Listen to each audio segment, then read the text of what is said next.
In Xanadu does Newton-John a stately discotheque degree, where lots of dressed-up dancers skate, with stars at Peak in 78, and also Gene Kelly.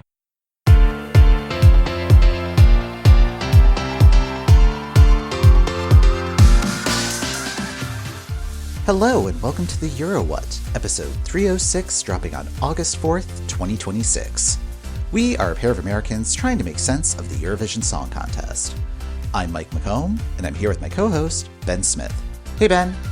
Hey, Mike.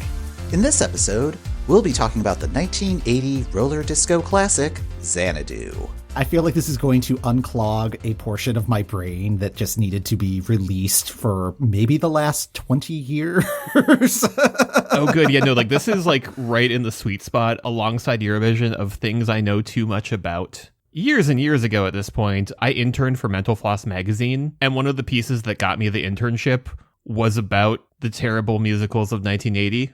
Of which there are many for some reason. There are at least 5, as the handy little article I wrote that is now sadly lost to the sands of time somewhere. It's okay. I have now watched the movie multiple times since then and have even more thoughts. Olivia Newton-John passed away August 8th, 2022, which also happened to be the 42nd anniversary of the release of Xanadu, which is a bizarre coincidence. So it seemed like a good opportunity to have a remembrance of Olivia Newton-John. She represented the UK at Eurovision in April 1974.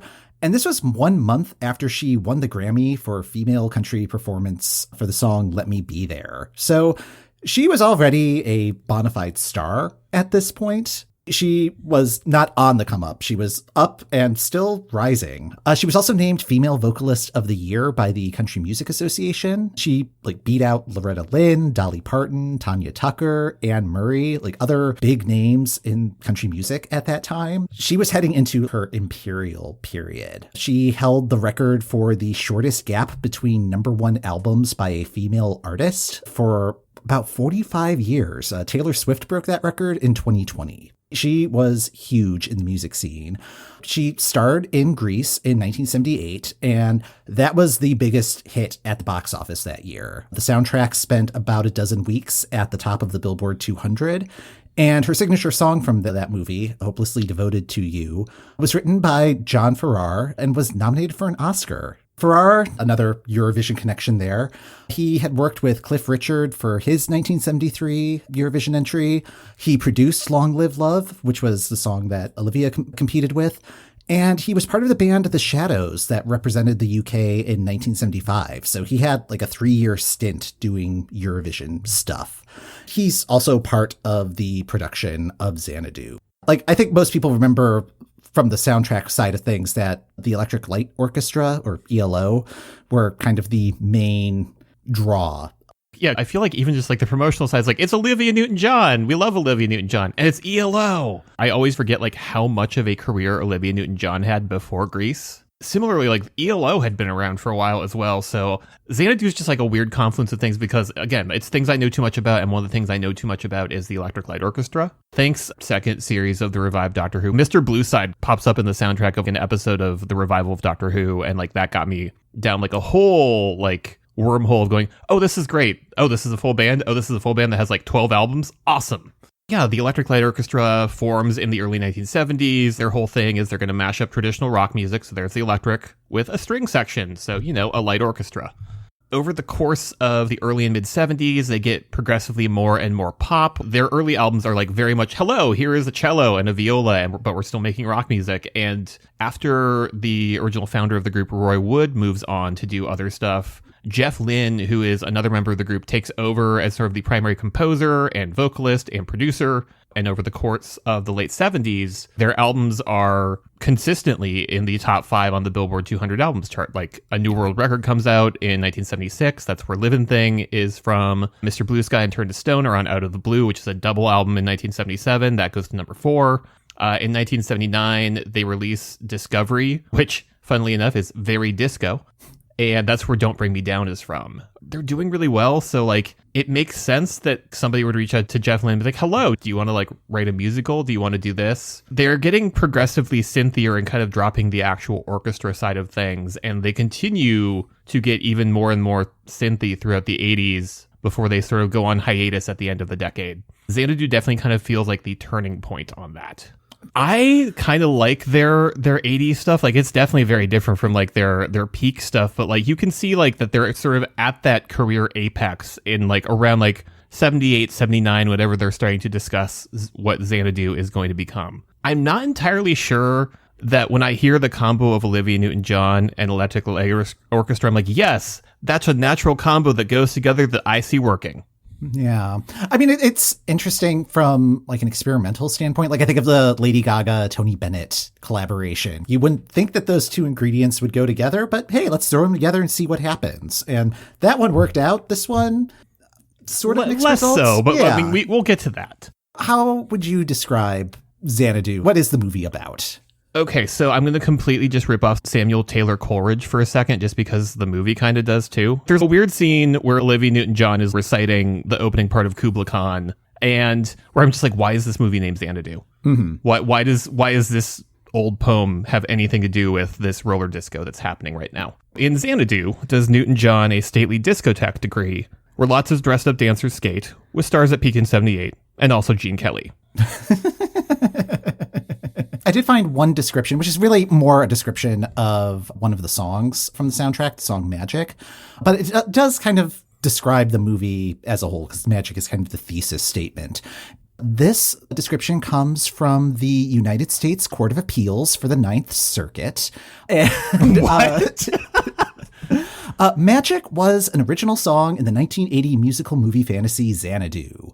Olivia Newton-John played Kira, a muse descended from Mount Olympus, who encourages and inspires the male protagonist, Sunny, to pursue his dream of opening a fantastical nightclub Xanadu. Magic plays during their first encounter, reprises first when Kira must return to Olympus, and then again when Kira seemingly reappears as a Xanadu waitress.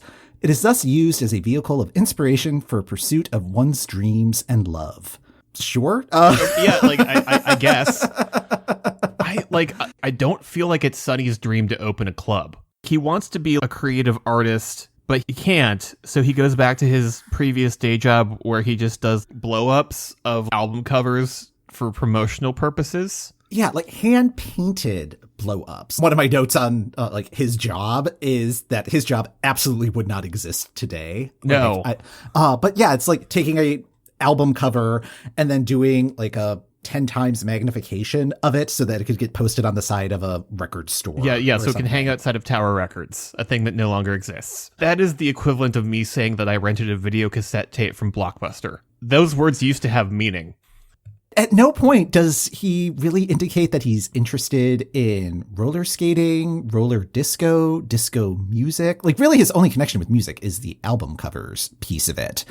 At the opening of the movie, he is working on something in progress and getting real frustrated. They're just showing that like he has a dream and he wants to be creative, but he's frustrated. So he like rips it up and throws the paper out of the window, and the pages fly into a mural and activate it. I don't know. It's real Mary Poppins. Oh, that is so generous. Yeah. Oh, yeah. No. It activates this mural of the 9 muses, and like there's a dance sequence, and that awakens Kira. She follows him around while is he even roller skating at this point? No, or is he he's just like down the boardwalk, walking around on the boardwalk, and she like roller skates into him. That's it. That's where the roller skating comes in. Okay, so. But like she just sort of like keeps stalking him because like he's painting an album cover at work and it's one that she's on. He's like, oh man, where's this girl from? So he goes to talk to the photographer, and the photographer's like, yeah, she just like rolled into while I was photographing this old auditorium. Meanwhile, Sunny runs into Gene Kelly's character, who's playing clarinet on the beach, and yeah, they have like a very kind of hostile interaction. Play something fun. Yeah, so they strike up a friendship ? Yeah. You could really get the sense that Gene Kelly and Michael Beck, who plays Sunny, I don't think they really liked each other all that much. No. Again, he's been following this girl around all day, and somehow he gets back to that auditorium. He hears music playing, so he goes in, and hey, it's Olivia Newton-John skating around to Magic. Naturally, she convinces him the next logical step for all failed painters, opening a roller disco with the business tycoon / clarinetist he met on the beach that morning. It sounds like you skipped 7 or 8 steps, but you didn't. Like that is literally what happens in the movie. But yeah, it just feels like I'm jumping around, but no. I guess Kira and Gene Kelly's character may have had an interaction in the past, or like it's kind of incepted that he had an interaction with her like she's a muse. Yeah. She inspires creativity, so she seems real familiar to Gene Kelly. The actual building out of the club is largely yada yada over. Like, it's happening, and we see Gene Kelly overseeing a construction crew occasionally. But in the meantime, Sunny and Kira are falling in love, which muses aren't supposed to do. Kind of? I don't know. Yeah, I think that is one of the main problems with this movie. A lot of the critiques of this movie is like, it makes no sense. And it's like, well, it's not that it doesn't make sense necessarily. It's just there is zero conflict in this film. The only conflict is Zeus does not approve of their relationship. Even that's just kind of an artificial obstacle that's thrown in. Like, there are no problems with getting this auditorium. I have to imagine that even though it was foreclosed, like, that was going to be expensive. Where's this guy who is a struggling artist going to have the money? Like, even with Gene Kelly's help, it's just like, okay, where is the risk there? Like, there are no stakes because it's just like, oh, your dream is going to come true. It's like, okay. It's like the zoning regulations alone. A lot of the musical elements just have nothing to do with the rest of the movie. They're just kind of padding it out. There's nothing that moves the plot along. Right. Like what little plot there is. And it's presented as a musical, but like most... No one sings. Nobody sings. Good. Yeah. I almost put on here a bullet point about, is this actually a musical? Because there is music happening, and occasionally people sing the music, but most of the time they don't. Yeah. It's more of a dance movie, I guess. Because, I mean, there are elaborate choreographed sequences, but it's not a musical the way that I think most people, when they hear the term movie musical, yes, would envision it. To close the loop on the plot briefly, just because, like in fairness, there's not a ton left. Anyway, so the roller disco is going to open, and Kira's like, "Cool, I did my job. Bye." Sunny's heartbroken, and he tries to go find her. So, like, he goes back to the mural, and there's this sort of Tron-esque empty stage with a bunch of neon on it that's supposed to represent Olympus, I think. And then Olivia Newton-John sings Suspended in Time at Sunny and sort of to Zeus. And then Zeus and presumably Hera, I don't know. The movie seems to be real loosey-goosey with the whole Greek mythology thing anyways. Are just like, we don't understand time. So she's allowed to go back. And then everybody is at the roller disco. At the end of the movie, it does a really funny thing where it just sort of fades out like it's the end of the McNeil-Lehrer report. And they're just having like a polite chat instead. It's like, it's not even like a romantic hug or an embrace or kissing. They're just like having a polite chat. I was amusing myself at the end of the movie by just assuming that the last however many minutes of the whole Olympus thing is just Sunny hallucinating after skating into the brick wall at full speed.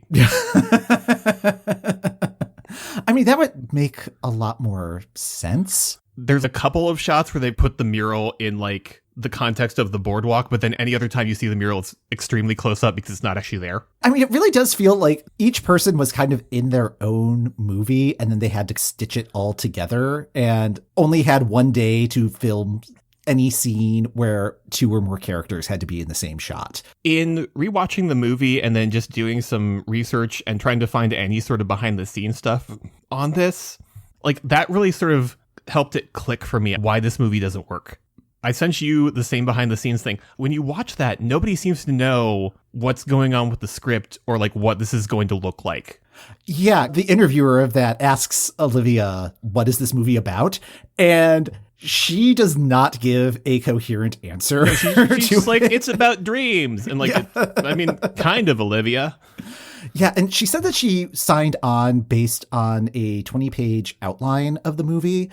The first script of the movie, I believe in another, like on the DVD that I have of it, there's a featurette of the making of the movie. They said it was a 45-page script. Now, if you're not familiar with screenwriting, it's usually 1 page equals 1 minute. This is a 95-minute movie. That's 50 pages that's missing. Yeah, it's like 50 pages. And like, it really feels like they don't have a script, but they're continuing to make the movie anyways. Mm-hmm. Again, the songs aren't really moving the plot forward. They're sort of tangentially related to what's happening in the plot, kind of. All of my notes from the various musical numbers are just like, what is the point of this? None of this has a point.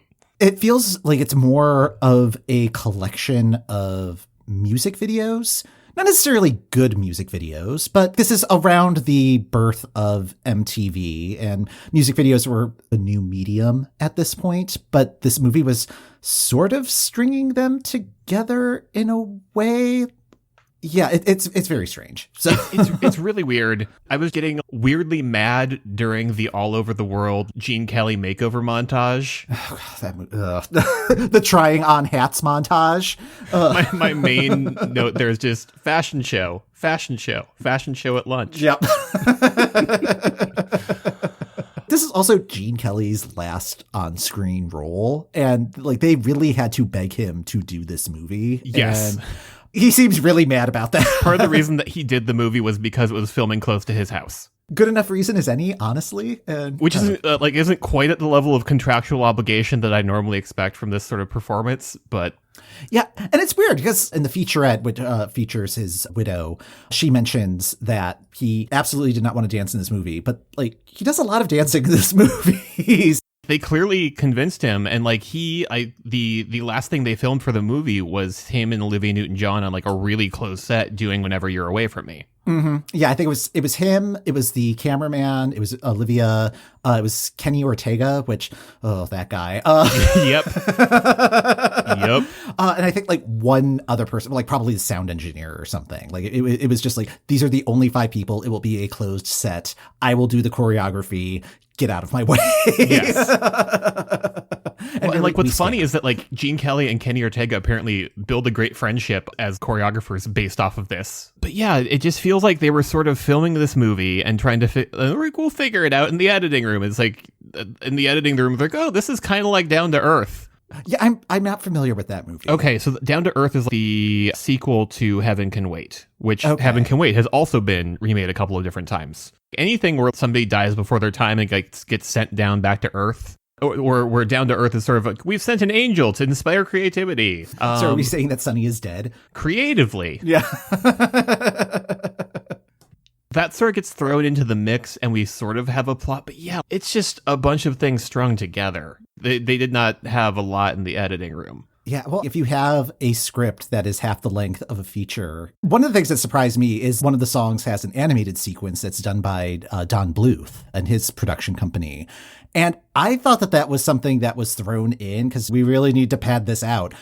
I think it was part of the original plan. I had found somewhere that they were contractually obligated to use all of the ELO songs Jeff Lynne had written, and they hadn't done anything with Don't Walk Away, so it's like, animated sequence? Yeah, that also tracks. The music, I think, is maybe the best part of the film, even though it's not necessarily the best music. The music is definitely what the film has going for it, because, like, Magic is an actual #1 hit. Yeah, I really like that song. It's a good karaoke track because it's in everybody's vocal range for the most part. The movie needed to have like more Magic in there rather than just like having it playing in the background a couple times. Mm-hmm. But like it has suddenly its stage is sort of like that, almost like the Singing in the Rain. Look at all this movie magic stuff. Within the context of the film, it makes no sense. Why would a recording studio have a Hollywood soundstage for recording? Wasn't he also working at a movie studio? Like, I did not understand his job. His job was tables. His job is tables. They keep his house warm. Yeah. The main notable thing about that one is like, while looking up what's going on with these songs, hey, that's Cliff Richard. You know him. He represented the UK twice at Eurovision. He was also available. As we mentioned, he worked with John Farrar before. So yeah, they're all friends. I'm going to say this knowing full well that I could just have been like in the thrall of this movie for approximately 8 minutes. Uh-huh.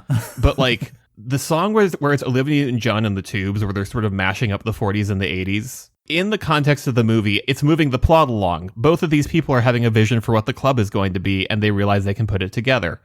As a production number, Dancin' weirdly works for me. Yeah, I don't think it works for me, but I think it's just because it's so outside of everything else that is happening in this movie. Like, it really feels like it is being wedged in. Yes, it is a vision for what the movie could be that has nothing to do with what the movie actually is. Yes, but exactly. Like, I also really enjoy the Tubes half of that song. Okay, like that's just like fun 80s rock. Much like the idea of mashing up the 40s and the 80s doesn't really work in the context of the full song. Yeah, Suspended in Time.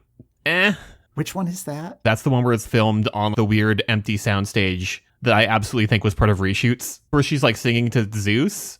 Oh, right. Okay. The song is just kind of very bland, and like I can see why they sort of re-wedged it in that way, because I think it was originally supposed to be like sung to Sunny. Okay. And gets like weirdly repositioned as she's singing to her parents about why she loves him so much. And you're like, this is the big 11 o'clock number. And then Whenever You're Away From Me, which, you know what, passable 1940s-ish pastiche. Yeah, this was the one that was added to the movie so that Gene Kelly and Olivia Newton-John would have a number together. It looks nice, but it's also one of the first songs of the film. So it really does not make sense story-wise, like why this is happening. But okay, so many of the songs are just completely separate from the plot, where again, like they're just like in the process of making the movie, like, well, we only have 45 minutes of story, songs. Mm-hmm. The Electric Light Orchestra songs have nothing to do with the film. Have nothing to do with the plot. They are just 5 songs that Jeff Lynne had handy. If you watch the behind the scenes thing, he's not used to working with a movie where once he submits the song, that's it. He can't keep tinkering with it. He claims to have never seen the final film, and honestly, I believe him. I'm not convinced that any of the named cast members yes. saw the entire film. The weird padded out nature of all of the musical numbers. I'm Alive is basically just the muses in the mural skating around for a bit. Mm-hmm. The Fall is just Sunny skating around real sad before he like whams full speed into the mural at the end of the movie. Don't Walk Away. The Don Bluth animation is nice. There are little touches like the bird version of Olivia Newton-John also has leg warmers on. Yep. Yeah. The aforementioned All Over the World. That one is just the most egregious, where it's just like, you guys are just vamping for time. The thing that irritates me is that there's like 2 other great songs mashed up with Xanadu at the end, and they're not on the soundtrack at all. Oh, really? They're not on the actual soundtrack album. They may be existing Olivia Newton-John songs, but there's Fool, which is the rock song, and there's like a country song. Just like in the middle of Xanadu in the actual performed version at the end of the movie. But the end of the soundtrack is just Xanadu. Maybe that was a favor for Olivia. She's like, Maybe. Please, can I do one of these songs? Like, why did you hire me if I'm not going to sing? Maybe, and also just like, hey, Olivia, so the movie is still running like 5 minutes short. Can you do a couple songs? That's the thing about the whole Xanadu sequence. First of all, I do not understand how this is supposed to be a business, because like, what is the business plan for Xanadu? Yeah, because it's just, okay, are all of the people that are skating, are they customers or are they staff? If they are staff, that is tremendous overhead for this club that probably is going to fail on its first night. Or if they're customers, it would have to be like $50 to rent a pair of skates to make this financially feasible. Mm-hmm. There's all these people, and then it's just this very extended sequence where they're doing this rather scary skating choreography. Like, I can't imagine jumping up and down on skates. Like, I'm not much of a roller skater, as you might imagine. But yeah, like that's weird. And then like they're just chanting Xanadu. Like there's something very cultish about it. But also, you're opening a roller disco in 1980. Yeah, that. Read the room, everybody. Just like the bank approved this? That didn't even occur to me, yeah. But it's just like, it's so unclear, like, what their revenue streams are going to be. I guess, like, drinks, but do you really want people drinking and roller skating? Again, what is the business plan for this venue? Is this a live performance venue? Are concerts going to be held here? Are these people in the audience? Are they also, like, dancing? Like Yeah, just like, what is with these people in the zoot suits? What's their whole deal? I thought it may have been a nod to the Warriors in a weird way, since it's like since Michael Beck's here. Yeah. Which, ooh, man, that would have been. Where's that sequel? Where's that movie? What is this movie? It doesn't know, and that's why it doesn't work. In the context of releasing movies, 1980 is a very bad time to release a disco anything. And yet there were so many disco anythings getting released that year. Oh, yeah, no. The Disco Demolition happened somewhere in June 1979, and I believe this and Can't Stop the Music were both in production after that. Wait, after? Yes. Oh, yeah, like started like later that summer. So like the writing was already on the wall. Which, speaking of Can't Stop the Music, there are many terrible disco musicals from 1980, it turns out. We talked about The Apple in episode 20 of our show.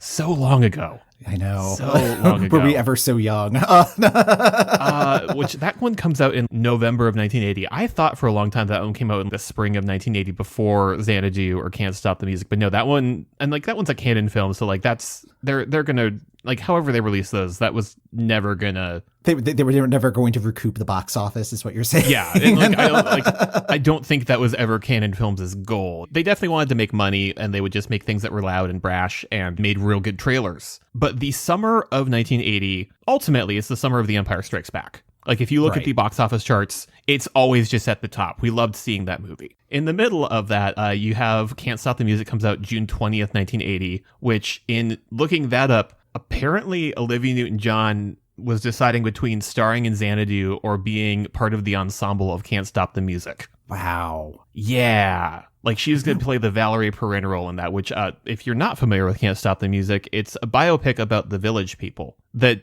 sort of glosses over that they're all gay. They're just friends in the village. Steve Guttenberg in, like, the Jacques Morali role, and Caitlyn Jenner as, like, a starring role, which that's a whole thing as well. Like, reading the history of the Wikipedia page for that film was a very interesting experience. It's a surprisingly progressive film, even though it's like also like really regressive in a lot of ways. Yeah, it's kind of nuts. But one of the things that I kept thinking about while watching Xanadu this time around was that it really felt like Steve Guttenberg's character in Can't Stop the Music would have been the correct version of Sonny in Xanadu. Like if they had swapped, I think... I don't think there was anything I could have seen. Can't Stop the Music. On the other hand, I don't think Michael Beck's career is getting any better if he's in Can't Stop the Music. Right. But I mean, I think what Steve Guttenberg was doing made a lot more sense. He seemed to be really into it. His character did have the dream of doing a roller disco. Like, it was never said in the film, but you could believe it from him. Not this like angry guy painting record albums. Yes. Can't Stop the Music, made on a budget of $20 million, only makes $2 million. Wow, to both of those. Yes. $20 million? $20 million. Wow. And apparently a bunch of that went to, like, promotional stuff. Okay. That is, like, a story for another time because we are talking about Xanadu. Although, like, it does pop up with Xanadu because Can't Stop the Music loses at the box office to the Blues Brothers, which does gangbusters. Xanadu comes out August 8th, 1980. Number 1 at the box office, Empire Strikes Back. And then, like, later... a 99-cent double feature of Xanadu and Can't Stop the Music leads to the creation of the Golden Raspberry Awards. Yeah. Which those are super, super problematic in the way that it generally chooses its performers and its films. I don't love the Golden Raspberry Awards as much as I used to like 10 years ago, just because their whole methodology is just meh. Yeah, it's a lot of low-hanging fruit. Anyway, so Xanadu at the box office... In its opening weekend, it makes $1.47 million. Overall, it will go on to make $23 million on a budget of $20 million. So good, not terrible. And like finishes like second overall for films released that month behind Smokey and the Bandit 2. I was trying to do a little research on this and didn't find anything conclusive, but like August has generally been seen as kind of like a dumping ground, or at least used to be. Where I'm just like, was it also a dumping ground in 1980? I mean, that wouldn't surprise me. February and August. Because, like, February, everybody is off watching the things that have actual Oscar buzz, so you can, like, drop stuff that we're just like, oh, crap, we need to release this.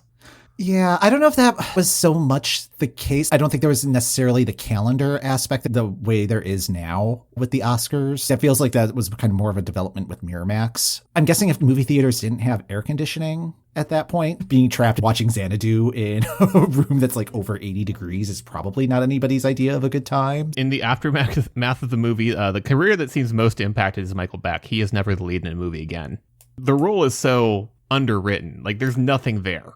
Yeah, like there's nothing for him to do. And like my understanding is he was not the first choice for that role. I think it was supposed to be Andy Gibb. And then they tried to talk to John Travolta, but he didn't really want to do it just because like he and Olivia had worked on Grease and like didn't want to have that be the trajectory of like always doing these musical films. So if you're like third choice. The brothers Gibb had also just done Sgt. Pepper's Lonely Hearts Club Band, the movie, and that had not gone well. Was that 1980 also? That was 78. Okay. Oh, man, what a weird just like, time.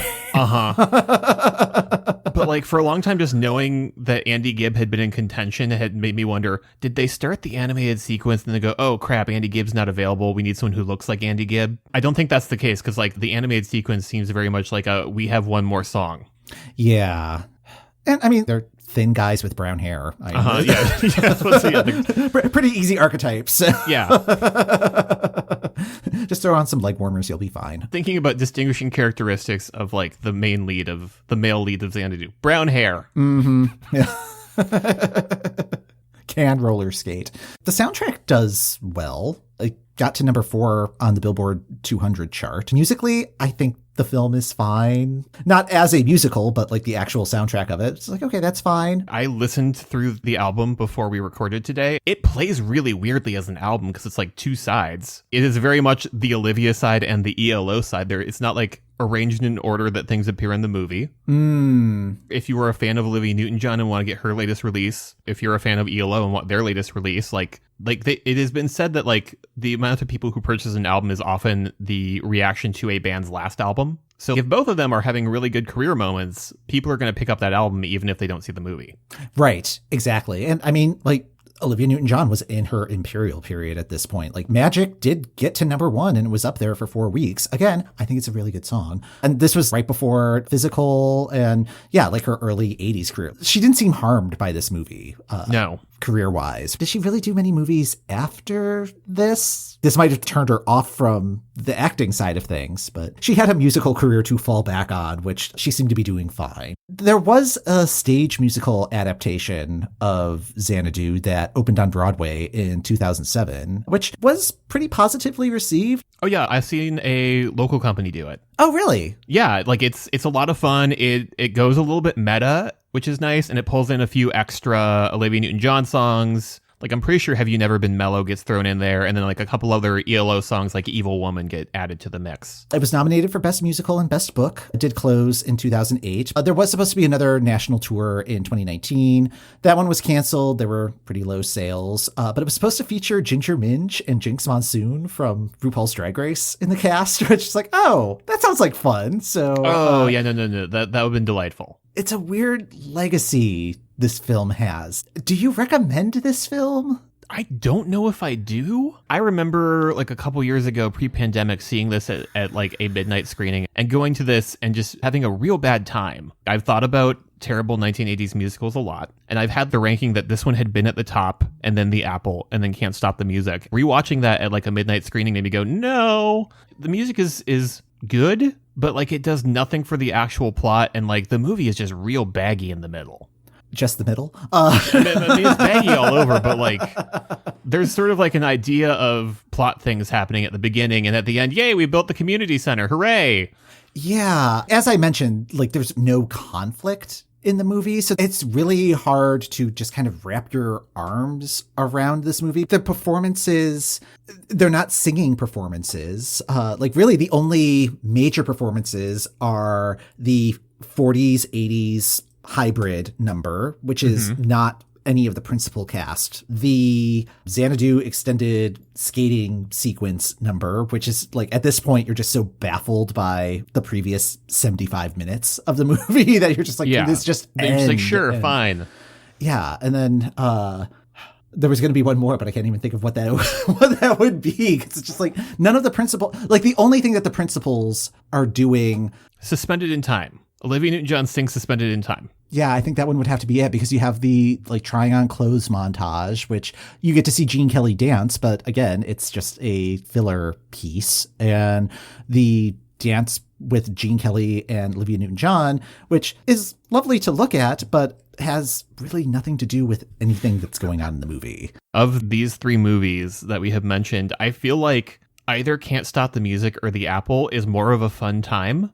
There's nothing to really riff on with Xanadu, whereas there is plenty to riff on with Can't Stop the Music. Yeah. The Apple has a plot of sorts, even if it doesn't make a whole lot of sense, but but it also has sort of a visual maximalism. There is always something happening on screen in The Apple, whereas this is just kind of there. Yeah. It's a movie that's made without sort of knowing what it's going for. It's less than the sum of its parts. Everybody that was contributing to it is just like they were like at the top of their game or well respected or on the come up. This should have worked if there was a script to bring it all together.